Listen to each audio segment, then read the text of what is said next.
আসসালামু আলাইকুম। আশা করি ভালো আছেন সবাই। সাম্প্রতিক সময়ে ভারতীয় আধিপত্যবাদ নিয়ে আমি বিভিন্ন জায়গায় কথা বলেছি, লেখালেখি করেছি। এর প্রেক্ষিতেই একজন পরিচিত ব্যক্তি আমার কাছে একটা প্রশ্ন করলেন। আমার কাছে মনে হলো এই প্রশ্নটা আসলে তার একার প্রশ্ন না, আরো অনেকেরই এই প্রশ্নটা মনের ভেতরে ঘুরপাক খায়। এই জন্য ওই প্রশ্নের অবতারণা করে একটা প্রেক্ষাপট আলোচনা করাটা জরুরি বলে মনে করছি।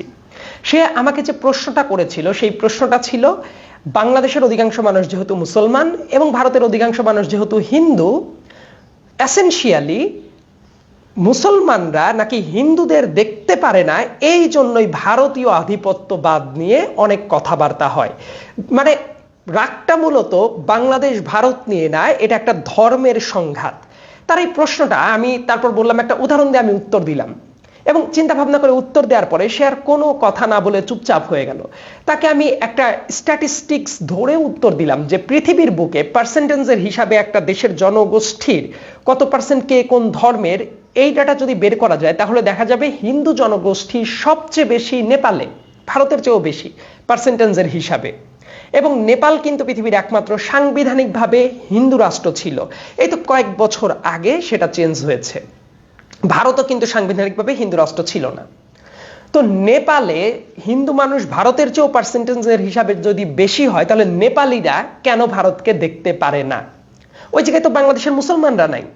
তাহলে হিন্দুরাই আর একটা হিন্দু সংখ্যাগরিষ্ঠ দেশকে কেন দেখতে পারছে না? এই জায়গাতে হিন্দু মুসলিম সংঘাত নাকি ভারতের দাদাগিরির সংঘাত? তো উত্তরটা বোধহয় যে সে পেয়ে গিয়েছিল, তারপর থেকে সে আর কোনো যৌক্তিক কোনো উত্তর দেওয়ার চেষ্টা করেনি। শুধু নেপাল না, আমি আরো কয়েকটা দেশের উদাহরণ দিয়ে একটু কথা বলার চেষ্টা করব।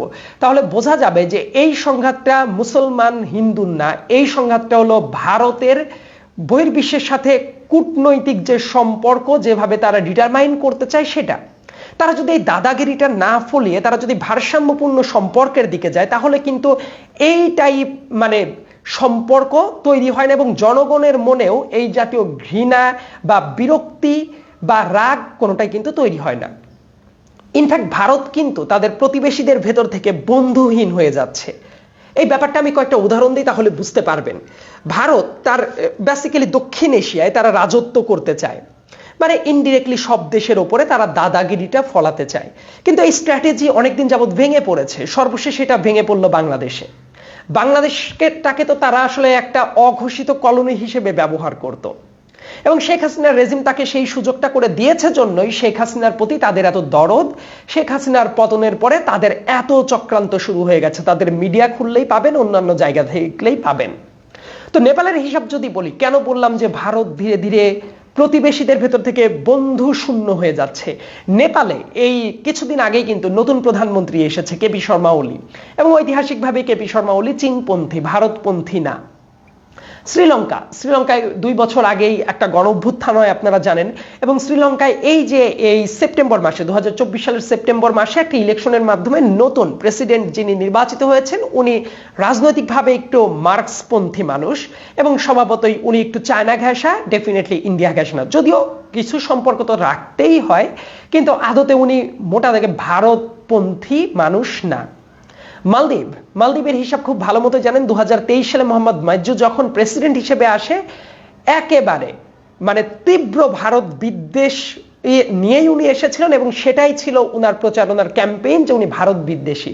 এবং উনি কিন্তু বিজয় লাভ করে উনি এখন মালদ্বীপের প্রেসিডেন্ট।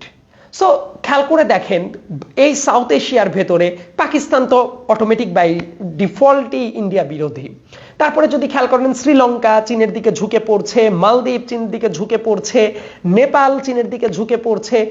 ভারত আদতে প্রতিবেশীদের ভেতর থেকে বন্ধু শূন্য হয়ে যাচ্ছে এবং তার সর্বশেষ এবং ট্রাস্টেড বন্ধুত্বপূর্ণ সম্পর্ক ছিল হাসিনার সাথে। এটাকে আসলে বন্ধুত্বপূর্ণ না, বরং মনিব আর দাসীর সম্পর্ক হিসেবেই আমি ট্রিট করি। শেখ হাসিনার পতন ঘটেছে, এটা স্রেফ শেখ হাসিনার পতন না, এইটা ভারতীয় আধিপত্যবাদেরও পতনটা ঘটেছে। এই জন্যই তারা অনেক টেন্সড এবং তারা একের পর এক প্রোপাগান্ডা ছড়িয়ে যাচ্ছে দেশকে নিয়ে, তাদের মিডিয়ায় এবং প্রত্যেকটা জায়গাতেই তারা সেম কাজটা করছে। এবং একটা জিনিস খেয়াল করে দেখেন, চট্টগ্রামের এই যে চিন্ময়, এই চিন্ময়ের ইস্যুটা নিয়ে তাকে যখন সেডিশন মামলায় তোলা হচ্ছে, তার জামিন দেওয়া হবে কি হবে না, এটা বাংলাদেশের জুডিশিয়ারির ইস্যু। এই ব্যাপার নিয়ে কি ভারতের পররাষ্ট্র মন্ত্রণালয় কোনো বিবৃতি দিতে পারে কিনা? তারা সংখ্যালঘুর ব্যাপারটা নিয়ে খুবই টেন্সড, যে বাংলাদেশে নাকি সংখ্যালঘুর নিপীড়ন হতে পারে। তো এই বয়ানকে আমাদের ভারত থেকে নিতে হবে? সাম্প্রতিক অতীত যদি খেয়াল করা হয়, পৃথিবীর সবচেয়ে বেশি সংখ্যালঘু নিপীড়ন যে জায়গাতে হয় সেটা হলো ভারত। মানে সংখ্যালঘু ট্রিটের ক্ষেত্রে সবচেয়ে অসভ্য দেশগুলোর একটা হলো ভারত। আর ভারতের কাছ থেকে আমাদের বয়ান নিতে হবে, তাদের মিডিয়া থেকে, তাদের প্রেস উইং থেকে। আমি মনে করব আমাদের কূটনীতিটা ছিল নতজানু একটা কূটনীতি, এই জন্য তারা সবক দিয়ে বেড়াতে পারত। সেই জায়গাটা আর হওয়া উচিত না। পররাষ্ট্র মন্ত্রণালয় থেকে একেবারে কড়া বিবৃতি দেওয়া উচিত যে ভারত এর অন্তত পক্ষে এইভাবে কথা বলার কোনো রাইট নাই। এবং সাম্প্রতিক সময়ে তো প্রোপাগান্ডার অভাব নাই 5 আগস্টের পর থেকে, কারণ তাদের দাসীর সুলভ যে রেজিমটা টিকে ছিল তার পতন ঘটার পরে তাদের মাথা খারাপ হয়ে গেছে, কারণ এই সাউথ এশিয়ায় তাদের সর্বশেষ কলোনি টাইপ যে মাইন্ডসেট সেটারও পতন ঘটে গেছে। ইন্ডিয়াকে নিয়ে যখন কথা বলতে হয়, ইন্ডিয়ার সংখ্যালঘুদের হিসাব আপনারা সবাই জানেন যে কিভাবে, কত মর্মান্তিকভাবে নিপীড়ন চালানো হয়। মুসলমানদের, ফ্ল্যাট মুসলমানদের কথা যদি বাদও দেয়, মণিপুর রাষ্ট্রে এখনো কিন্তু সহিংসতা চলছে। অ্যাট দ্য সেম টাইম 2023 সালে অনেক লম্বা একটা সংঘাত চলতে থাকে, এবং নরেন্দ্র মোদী, ওদের প্রাইম মিনিস্টার, 79 দিনের পরে একটা রিয়াকশন দিয়েছিল। ওটা দিয়ে দ্য ইন্ডিয়ান টেলিগ্রাফ যেটা পত্রিকা আছে, সেই পত্রিকা একেবারে ফ্রন্ট পেজে কুমির রাখিয়ে একটা প্রতিবেদন করেছিল ওই ক্রোকোডাইল স্টিয়ার নামে, যে 79 দিন পরে ওই 56 ইঞ্চি বুকের ছাতি নিয়ে যে দাঁড়িয়ে দম্ভবোধ করে, তার মুখে কথা ফুটেছে। দ্য ইন্ডিয়ান টেলিগ্রাফ, সেই বিশাল একটা আলোড়ন হয়ে যায় চারপাশে, যে ক্রোকোডাইল স্টিয়ার হিসেবে সেটাকে তারা চিত্রায়িত করেছিল। মণিপুরের কথা যদি বাদ দেয়, জম্মু কাশ্মীরে কি হয়েছে আপনারা খুব ভালো মতোই জানেন। এটা আসলে সবাই জানে, আমি নতুন করে আলোচনা করার তাগিদ অনুভব করছি না। শিখদের সাথে কি বিহেভ করে ইন্ডিয়ানরা, শুধু দেশের ভেতর না, দেশের বাইরেতেও, মানে পাঞ্জাব, হরিয়ানা, প্রত্যেকটা জায়গাতেই দেখবেন ওদের একটা অস্থিরতা চলছে। 7 সিস্টার্সও অনেক ঐতিহাসিক সংঘাত কিন্তু অনেক আগে থেকেই আছে। সো ইন্ডিয়ায় নানা জায়গায় সংখ্যালঘুদের পর নিপীড়নের চিত্রটা নতুন নয়। ইনফ্যাক্ট আমাদের পাশের যে প্রদেশ পশ্চিমবঙ্গতেও তো মোদির বিভিন্ন ইস্যু নিয়ে খুবই সরগরম অবস্থায় থাকে। দিল্লিতে নানা সময় বিদ্রোহ লেগেই থাকে, এবং ইন্ডিয়ায় মসজিদকে গুড়িয়ে দিয়ে মন্দির করার যে অভিপ্রায়, সেটা নিয়ে কত টেনশন অ্যারাইজ করতে থাকে, এই ব্যাপারটা তো সবাই জানেন। সো তাদের দেশে ক্রমাগত সংখ্যালঘুর নিপীড়ন হয়, আর তাদের কাছ থেকে আমাদের বয়ান নিতে হবে যে আমাদের দেশে সংখ্যালঘুরা ভালো আছে কি নাই। ইনফ্যাক্ট 5 তারিখের পর থেকে তো স্রেফ প্রোপাগান্ডা চলছে। এই ব্যাপারটা ইন্টারন্যাশনাল মিডিয়াগুলোর ব্যাপারে আমাদেরও সরব থাকাটা অত্যন্ত জরুরি, আমাদের প্রেস উইং যেগুলো আছে, এবং একই সাথে পররাষ্ট্র মন্ত্রণালয় এবং ইন্ডিভিজুয়ালিস্টিক অ্যাপ্রোচ থেকেও তাদের এই প্রোপাগান্ডাগুলো আমাদের খণ্ডন করাটা অত্যন্ত জরুরি। ইন্ডিয়ান মিডিয়া যেভাবে প্রোপাগান্ডা ছড়ায়, সেই প্রোপাগান্ডার নজির কিন্তু তাদের দেশেরও কিছু ইন্টেলেকচুয়াল ব্যক্তি আছেন, তারাও কিন্তু খণ্ডন করেন। আমি সবার ভিতরে পরিচয় করে দিচ্ছি, অশোক সোয়াইন নামের একজন বিখ্যাত একাডেমিশিয়ান আছেন, ইন্ডিয়ান বর্ন, বর্তমানে সুইডেনে থাকেন। সুইডেনের উপাসালা ইউনিভার্সিটির উনি প্রফেসর। তো অশোক সোয়াইন, তার যদি টুইটার মানে বর্তমানে যেটা এক্স হিসেবে পরিচিত আছে, ওই জায়গায় যদি পোস্টগুলো খেয়াল করেন, জাস্ট রিসেন্ট টাইমে উনি একটা পোস্ট দিয়েছেন, আমি ওইটা একটু পড়ে শোনাচ্ছি সবাইকে। অশোক সোয়াইন কিন্তু একই সাথে ওই যে উপাসালা ইউনিভার্সিটি যেটা আছে, ওইটার পিস অ্যান্ড কনফ্লিক্ট রিসার্চের উনি কিন্তু প্রফেসর, মানে এইটাই উনার একেবারে course subject, piece and conflict. তো অশোক সোয়াইন ইন্ডিয়ান বর্ন ব্যক্তি, উনি অতীতেও ডেমোক্রেসি নিয়ে খুবই সরব ছিলেন। উনি যেটা বলছেন, in Bangladesh, a Hindu cult ISKCON leader gets arrested by sedition charges. His supporters go on a rampage and kill a Muslim lawyer. In India, a Muslim leader with sedition charges would have been killed in a fake encounter and his supporters' houses would have been bulldozed. মানে সহজ সরল ভাষায় যদি একটু ব্যাখ্যা করি, ওই Ashok swine যিনি বলার চেষ্টা করছেন যে বাংলাদেশে একজন Hindu cult figure, ISKCON leader, যদি উনি ইসকন থেকে কিছুদিন আগে বহিষ্কৃত হয়েছেন এবং বর্তমানে ওনার পরিচয় হলো সম্মিলিত সনাতনী জাগরণ জোটের উনি অধ্যক্ষ একটা পরিধামে। তো উনাকে যখন সেডিশন চার্জে, মানে রাষ্ট্রদ্রোহিতার মামলায় যখন কোর্টে তোলা হয়েছে, তারপরে তার সাপোর্টাররা গিয়ে যেটা করেছে, এই ধরনের বিশৃঙ্খল পরিবেশ তৈরি করছে, একেবারে আক্রমণ করে বসেছে রাইটের মতো করে, এবং একজন মুসলিম লয়ারকে কিল করেছে। যদি সেম ঘটনা ইন্ডিয়াতে হতো, কোনো মুসলিম লিডারের বিরুদ্ধে যদি এই ধরনের সেডিশন চার্জ আসতো, অশোক সোয়াইন বলছে তার কপালে যেটা হতো, তাকে ফেক একটা এনকাউন্টার কেস দেখিয়ে তাকে মেরে ফেলা হতো ইমিডিয়েটলি, বিচারেরা হিসাব তো খুবই পড়ে, এবং ওই ধর্মীয় নেতার যেসব সাপোর্টার থাকতো তাদের বাড়ি ঘরও একেবারে গুড়িয়ে দেওয়া হতো। এটা পার্থক্য দেখেন। ওই Indian born Swedish professor Ashok Swain উনি কিন্তু এইভাবেই ব্যাপারটা ব্যাখ্যা করছেন। আসলে এটাই কিন্তু ফ্যাক্ট, যদিও ওই বর্তমানে যারা ক্ষমতায় আছে ওই গেরুয়া বাহিনী অনেক ক্ষেত্রেই এইটা স্বীকার করবে না, এবং গদি মিডিয়া কিভাবে অপপ্রচার চালায় সেই ব্যাপারটা ইন দ্য মিন টাইম সবাই জানেন। এবং আমাদের এই সংবাদ মাধ্যমের মাধ্যমেও আমাদের কিন্তু সত্য প্রচারের একটা যুদ্ধটা জারি রাখাটা অত্যন্ত জরুরি। আবার আর একটা ব্যাপার বলে রাখাটা ভালো, ধর্মের যে সংঘাত না, এটা যে দাদাগিরির সংঘাত, এইটা বোঝার জন্য আপনি একজন মুসলমান হয়েও হিন্দুত্ববাদী হতেই পারেন। হিন্দু একজন মানুষ আর হিন্দুত্ববাদী চেতনা ধারণ করা দুইটা আলাদা জিনিস। এই বিজেপি যারা আছে তারা হিন্দুত্ববাদীর যে চেতনাটা ধারণ করে এটা প্রচন্ড প্রবলেমেটিক। আপনি একজন মুসলমান হয়েও হিন্দুত্ববাদী হতে পারেন। ভারতের একজন পলিটিশিয়ান, তার একটা উদাহরণ দেই, আপনারা অনেকেই তার নাম জানেন, এমজে আকবর।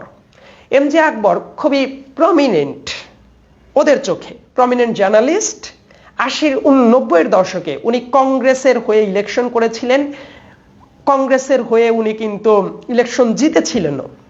2002 সালে গুজরাট রায়তের পরে মোদির সবচেয়ে বড় ক্রিটিসিজম যারা করতো তাদের ভেতরে ছিলেন একজন এই এমজে আকবর। 2014 সালে এই এমজে আকবরই এই মোদির দলে যোগ দিল, এবং 2016 সালে উনি মন্ত্রীও হয়ে গেল মোদির মন্ত্রী পরিষদ সভায়। এবং উনি তার পরবর্তীতে যেটা করতো, মোদির সব কাজকে জাস্টিফাইড করত, এবং ওই গদি মিডিয়া সংক্রান্ত যত উইং সব কাজগুলো করার চেষ্টা করতো। বাংলাদেশ ও মোদির স্টেকটাকে বাড়ানোর জন্য এই এমজে আকবর কাজ করেছে। খেয়াল করে দেখেন, এমজে আকবর তো মুসলমান, স্টিল হিন্দুত্ববাদী কালচারটাকে ছড়িয়ে দেওয়ার যে ইম্প্যাক্ট সেটা কিন্তু এমজে আকবর করেছে। 2023 সালে ডিসেম্বর মাসে উনি বাংলাদেশে এসেছিল, এবং বাংলাদেশে একটা ফেয়ার ইলেকশন যাতে না হয়, শেখ হাসিনা যাতে আরো একবার টিকে যায়, পশ্চিমা বিশ্ব যাতে তারপর প্রেশার ক্রিয়েট না করতে পারে, সে এসে বলেছিল যেটা, শেখ হাসিনা ভয় পায় না, মানে টেকনিক্যালি পশ্চিমা বিশ্বের কোনো চাপে বাংলাদেশ পর্যদুস্ত হবে না, মানে শেখ হাসিনার রেজিমটা টিকে যাবে। মানে এমজে আকবর শেখ হাসিনাকে টিকিয়ে রাখারও কাজ করেছে বিজেপির অংশ হিসাবে। এসেনশিয়ালি এই জন্যই বললাম যে আপনি একজন মুসলমান হয়েও হিন্দুত্ববাদী হতেই পারেন। তারপরে আরেকটা ঘটনা বলি, যেহেতু সাউথ এশিয়ায় তাদের বন্ধু কমে যাচ্ছে, ইনফ্যাক্ট কেউই নাই, তাদের দাদাগিরিটা ফলানোর জায়গাটা কমে যাচ্ছে, এই জন্য ওরা এই ধরনের মারাত্মক প্রোপাগান্ডা শুরু করেছে, বাংলাদেশের পর আধিপত্যবাদকে চাপিয়ে দিচ্ছে। কারণ অতীতের যে রেজিমটা ছিল সেই জায়গায় আপনারা চিন্তা করে দেখেন তো, ওইটা কি কোনো ভারসাম্যপূর্ণ সম্পর্ক ছিল? আমি ব্যক্তিগতভাবে মনে করি ইন্ডিয়া সাধারণ মানুষের সাথে বাংলাদেশের মানুষের সম্পর্কটা থাকা উচিত, সেই বন্ধুত্বটা থাকা উচিত ভারসাম্যপূর্ণ বন্ধুত্ব, মানে চোখে চোখ রেখে নেগোসিয়েশন করার বন্ধুত্ব, কখনো মনিবার দাসের সম্পর্ক না। আপনাদের মনে আছে শেখ হাসিনা নিজেই বলতো যে ভারতকে যা দিয়েছি সারা জীবন মনে রাখবে। তার মন্ত্রীগুলা কত নিকৃষ্ট ছিল চিন্তা করেন, তারা কথা বলতো যে ভারতের সাথে স্বামী স্ত্রীর সম্পর্ক, বলতো নয়াদিল্লি খুশি মানে আমরা খুশি, এবং একাধারে ভারতকে মানে একেবারে প্রভুর আসনে তারা বসিয়ে দিচ্ছিল। এই কাজটা করার জন্য ক্রমাগত বাংলাদেশকে তারা মনে করেছে এইটা তাদের স্রেফ আর একটা অঘোষিত প্রদেশ। সো ওই জায়গার যখন পতনটা ঘটে গেছে, ওদের মাথা আর কোনো অবস্থাতেই ঠিক নাই। কিন্তু আমরা তো আর ওই ভারতীয় আধিপত্যবাদকে মেনে নিব না। মানুষের সম্পর্ক থাকবে, কিন্তু সেই সম্পর্কটা থাকবে ভারসাম্যপূর্ণ সম্পর্ক। কলকাতার অনেক সাধারণ মানুষ রাস্তায় নেমে গিয়েছিল যখন হাসিনা এই ধরনের ম্যাসাকার চালিয়েছে, তারা কিন্তু সেটার বিরুদ্ধে কথা বলেছে। আমরা তো এমন বন্ধুত্বপূর্ণ সম্পর্কটাই দেখতে চাই, কিন্তু রাজনৈতিকভাবে তারা যেভাবে নিপীড়ন চালাতে চায় এইটা আর কখনোই হওয়া উচিত না। এবং তারা যেভাবে ডমিনেট করতে চায়, এই জায়গা থেকে আমাদের বের হয়ে আসাটা শুধু জরুরি না, একেবারে অত্যন্ত জরুরি।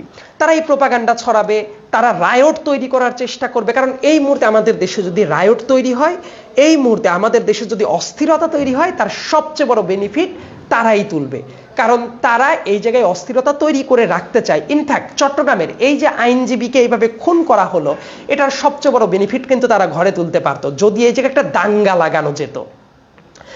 ফর দ্য ফার্স্ট টাইম আমার কাছে মনে হয়েছে বাংলাদেশের প্রত্যেকজন মানুষ খুবই বিচক্ষণতার সাথে এই ব্যাপারটা মোকাবেলা করেছে। ধৈর্য দিয়ে। এবং দাঙ্গা কিন্তু লাগে নাই। সেম ধরনের ঘটনা যদি ভারতে ঘটতো, দেখতেন উভয় পক্ষের বেশ কয়েকজন লোক মারা যেত, ঘর বাড়ি জ্বালাও পোড়াও হয়ে যেত, মসজিদ অথবা মন্দিরে আগুন লেগে ছারখার হয়ে যেত। কিন্তু বাংলাদেশে এর একটা ঘটনাও ঘটে নাই। তার মানে আমাদের ধৈর্যের যে পরীক্ষা সেটা কিন্তু উতরিয়ে গিয়েছি। মানুষ কোনো উস্কানিতে যে কাজ করে নাই, এটা একটা অভূতপূর্ণ ঘটনা। এবং এই জাতীয় ঘটনা যেটা ঘটেছে এর ক্রেডিট কিন্তু বাংলাদেশিদের। তারা শান্তি চায়, তারা কোনো উস্কানিতে পা দেয় নাই। এই জাতীয় ঘটনা শুধু বাংলাদেশ না, এন্টায়ার সাউথ এশিয়াতেই বিরল। যে এই রকম একটা দাঙ্গা লাগিয়ে দেওয়ার চেষ্টা করা হচ্ছিল, বাংলাদেশের মানুষ বিচক্ষণতার সাথে সেই দাঙ্গাটা লাগতে দেয়নি। জাতি হিসেবে এটা আমাদের সফলতা। সেই সফলতাটা ধরে রাখতে হবে এবং ভারতীয় আধিপত্যবাদের বিরুদ্ধে অবশ্যই আমাদের সরব থাকতে হবে। আমাদের নদীগুলোর কি অবস্থা, একেবারে ধ্বংস করে ফেলেছে। আমাদের বন্যা হয়, খরা হয় তাদের জন্য। আমাদের বাণিজ্যিক সম্পর্কে অনেক ঘাটতি আছে, অনেক নেগোসিয়েশন, বিজনেস ডিল তারা ধ্বংস করে ফেলেছে। আদানির মতো প্রতিষ্ঠান ছিল মোদির ক্যাশিয়ার। এই জন্য শেখ হাসিনা একেবারে একপাক্ষিক চুক্তি করে তাদেরকে বেনিফিট দিয়ে দিয়েছে। ৯৬,০০০ কোটি টাকা শুধুমাত্র ক্যাপাসিটি চার্জ দিতে হবে আদানিকে। এবং আদানির সাথে চুক্তি এত বৈষম্যমূলক ছিল, পরের ২৫ বছর আমাদের সাফার করার দরকার হতে পারে। কিন্তু দেখেন এই জাতীয় কাজ কেন করেছে? শুধুমাত্র মোদি হাসিনাকে টিকিয়ে রাখবে, এই জন্যই করেছিল। কাজেই এই জায়গায় হাসিনার পতন ঘটে যাওয়া মানে হইল ওই ভারতীয় আধিপত্যবাদের বুকে একেবারে ছুরি বসে যাওয়া। এই জন্যই কিন্তু তারা এত ক্ষিপ্ত, তারা এত প্রোপাগান্ডা ছড়ানোর কাজটা করছে। সামনের দিনে জাতি হিসেবে আমাদের দায়িত্ব হলো কোনো ধরনের কোনো উস্কানিতে পা দিয়ে কোনো দাঙ্গা টাইপ কাজে না লাগা এবং আমাদের সচেতন থাকা, তাদের আধিপত্যবাদের বিরুদ্ধে জনমত গড়ে তোলা। অনেক ভুল হতে পারে, কিন্তু তরুণ জনগোষ্ঠীর উচিত ভারতীয় আধিপত্যবাদের বিরুদ্ধে একেবারে হাতে হাত রেখে ঐক্যবদ্ধভাবে সেটা মোকাবেলা করা, সচেতন হওয়া। তবে অতি উৎসাহী হয়ে আবার অনেক কাজ করা উচিত না, যেটা ডিপ্লোম্যাটিক সম্পর্ক বহির্বিশ্বের কাছে বাজে একটা নজির স্থাপন করতে পারে। ঠান্ডা মাথায় বিচার বিবেচনা করা উচিত এবং অবশ্যই সচেতন থাকাটা অত্যন্ত জরুরি। ধন্যবাদ সবাইকে। আসসালামু আলাইকুম।